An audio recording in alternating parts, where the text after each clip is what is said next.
자, 금요 칼럼 하겠습니다.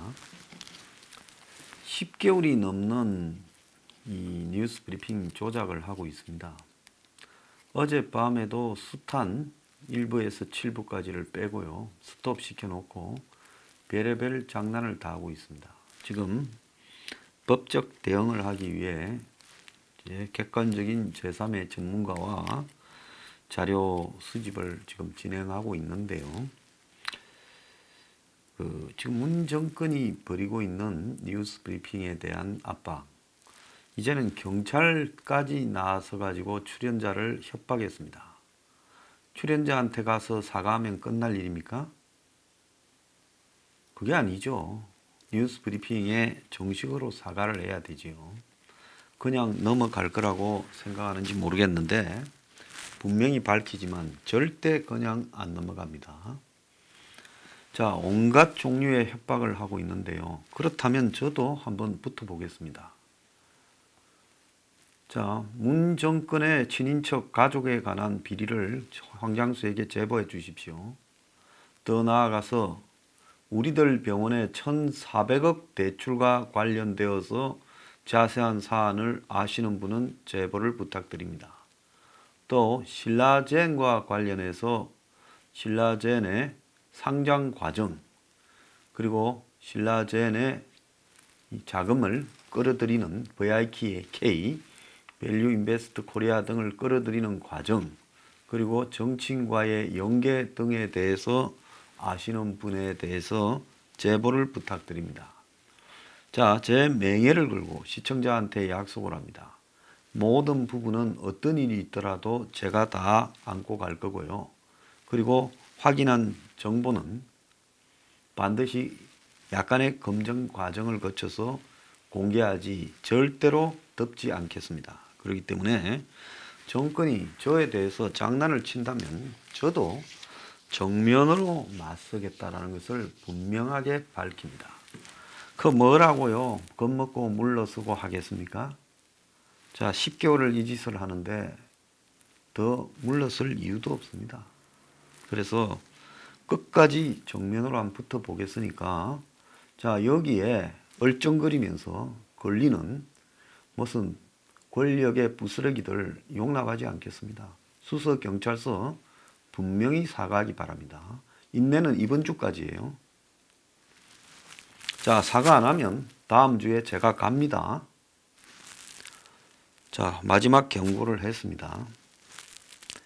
자, 오늘 금요 칼럼은요, 지금 문 정권이 조국 사태 전, 그러니까 8월 27일 압수수색으로 조국 사태가 벌어졌다, 이렇게 봐야 되겠죠.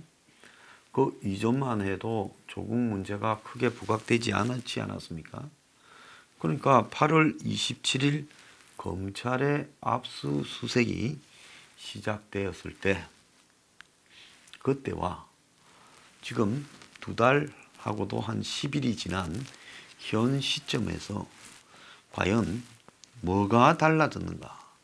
그 사이에 보수 진영에서는 수십만 거리로 나섰습니다. 뭐 수백만이라고 이야기하는 사람도 있습니다. 여러 차례 나섰고 청와대 앞에서 지금도 밤을 새우고 있습니다. 그런데 그때와 지금의 이 문 정권의 달라진 모양이 뭐냐 그죠? 한때는 정권이 무너지는 것 아니냐라는 그런 기대감을 품는 사람도 있었지만은 뭐가 달라졌냐는 겁니다. 그러면 8월 27일쯤에 문 정권의 지지율은 얼마쯤 됐느냐? 그때도 40한 5, 6% 안팎이었습니다. 지금도 45% 안팎이에요. 그러니까 물론 조작된 지지율이다라는 걸 저도 알지만은 어쨌든 조작된 지지율에 근거한다 하더라도 그 조작된 지지율도 지금 그때나 지금이나 비슷하다라는 겁니다. 그리고 조국 한 명이 사퇴해서 물러났고 여권으로서는 조국의 대권 후보 부분이 지금 무산된 부분이 있겠죠. 자, 그 빼고는 도대체 뭐가 달라졌냐는 겁니다. 한국당의 지지율이 급격하게 올라갔습니까?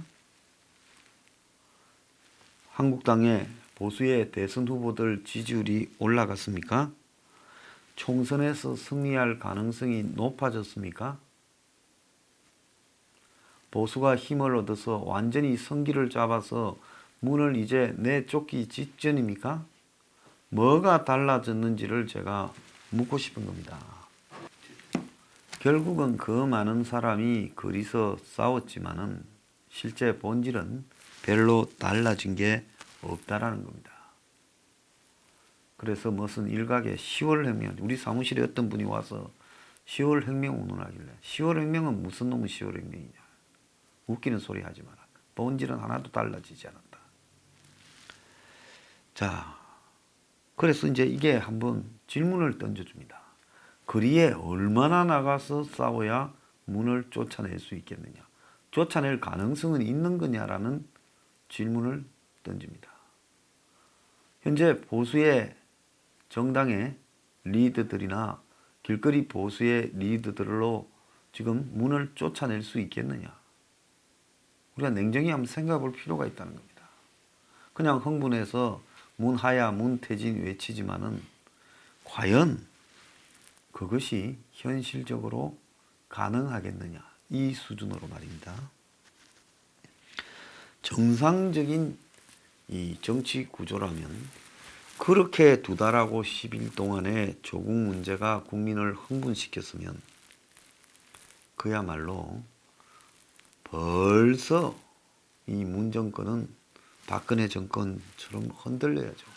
실제로 박 정권보다도 더 문제가 심각하게 터졌기 때문에 더 흔들려야 됩니다.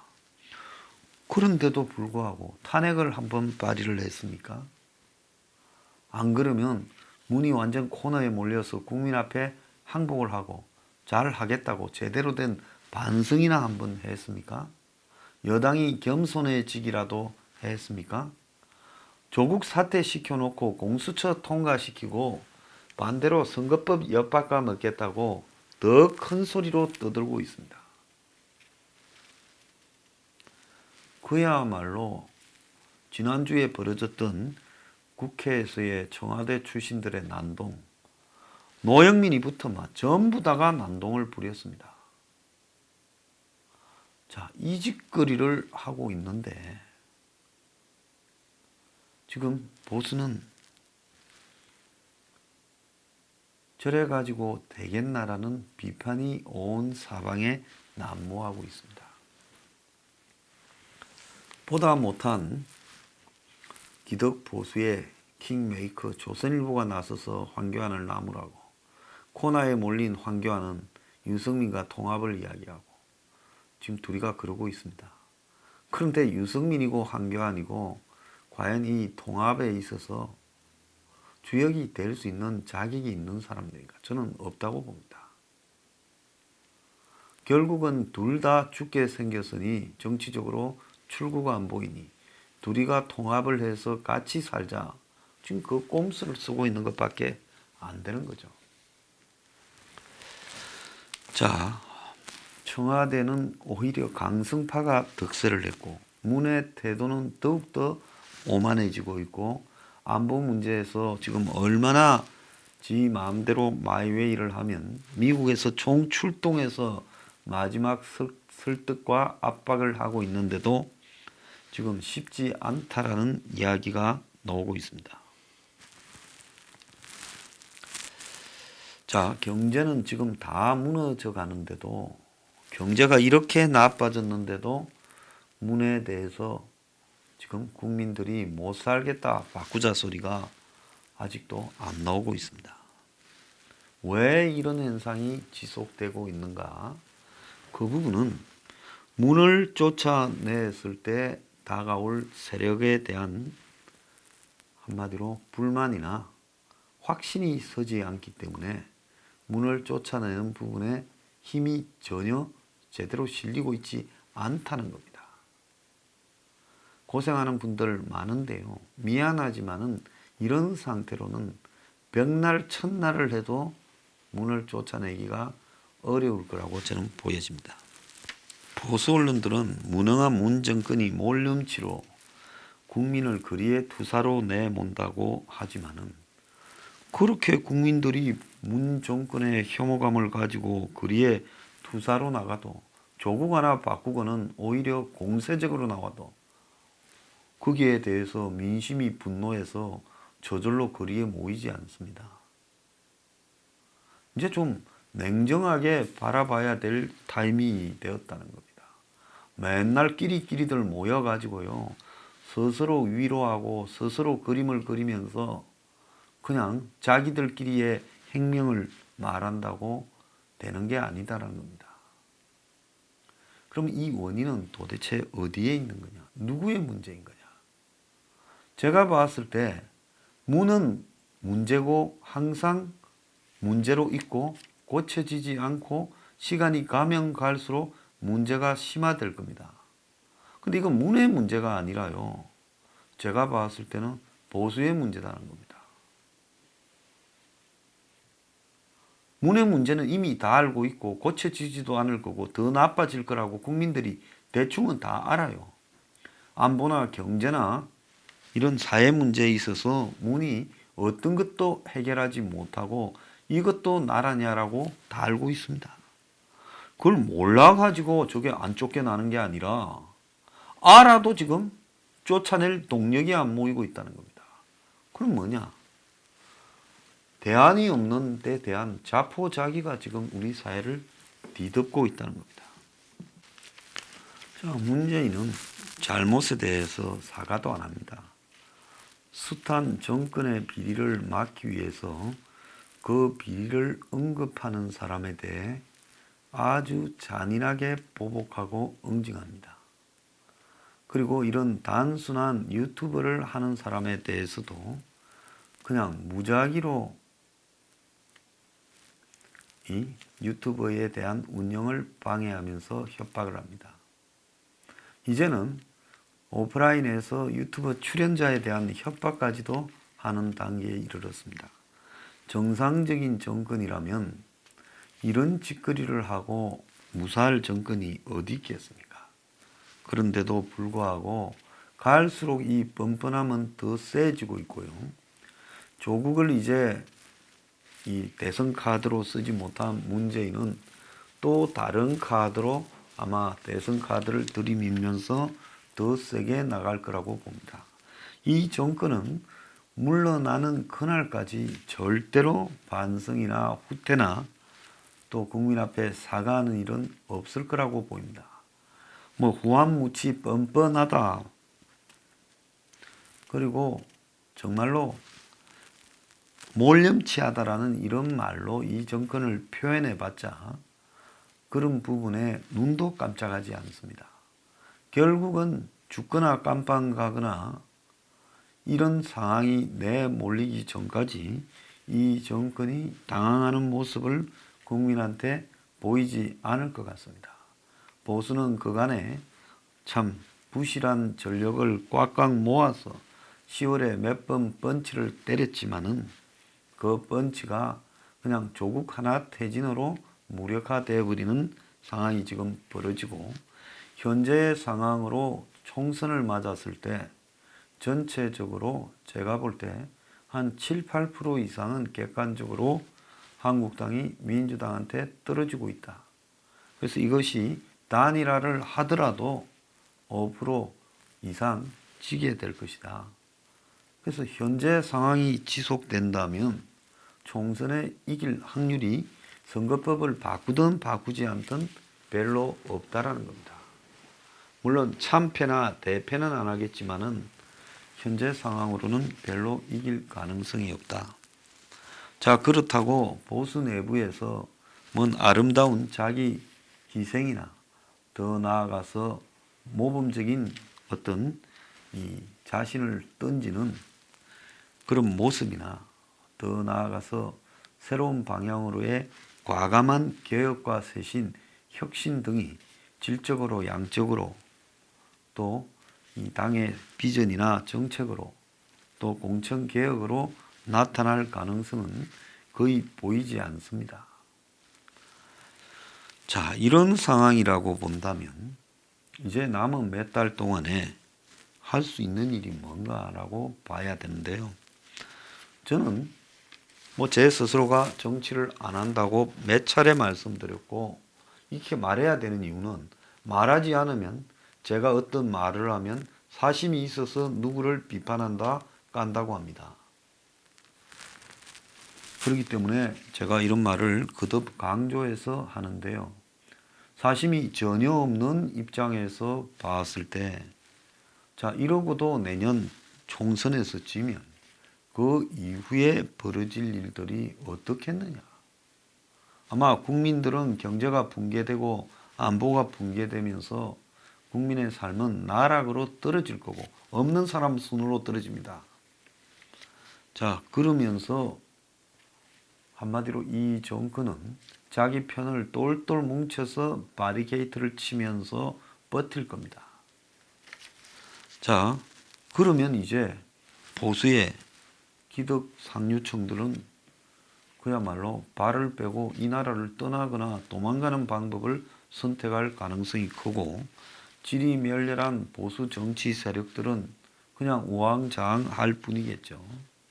자, 그런 속에서 대한민국에 어떤 일이 벌어질지 정말 익히 지금 현재 수준으로서는 예측을 못한 일이 벌어질 가능성이 큽니다. 자, 그런 최악의 상황에 직면하기 전에 할 수 있는 시간이 있을 때 그야말로 과감한 변화와 혁신을 이렇게 강압적으로 해야 되는데요. 이게 참으로 잘 안 되는 이유 중에 하나가 뭔가 하면, 그렇게 할 수 있는 힘을 가진 사람들이 다 이 보수의 기득권의 이해관계를 가지고 붙어먹거나 연결되어 있고, 대중에게는 그야말로 길거리를 나오라는 열정페이만을 요구하는 겁니다. 그러니까 대중이 길거리에 나간 열정으로 뭐가 될 것 같고 한두 번 모이면 혁명이 일어날 것 같지만은 그게 전혀 지속적인 동력을 가지지 못한다는 겁니다.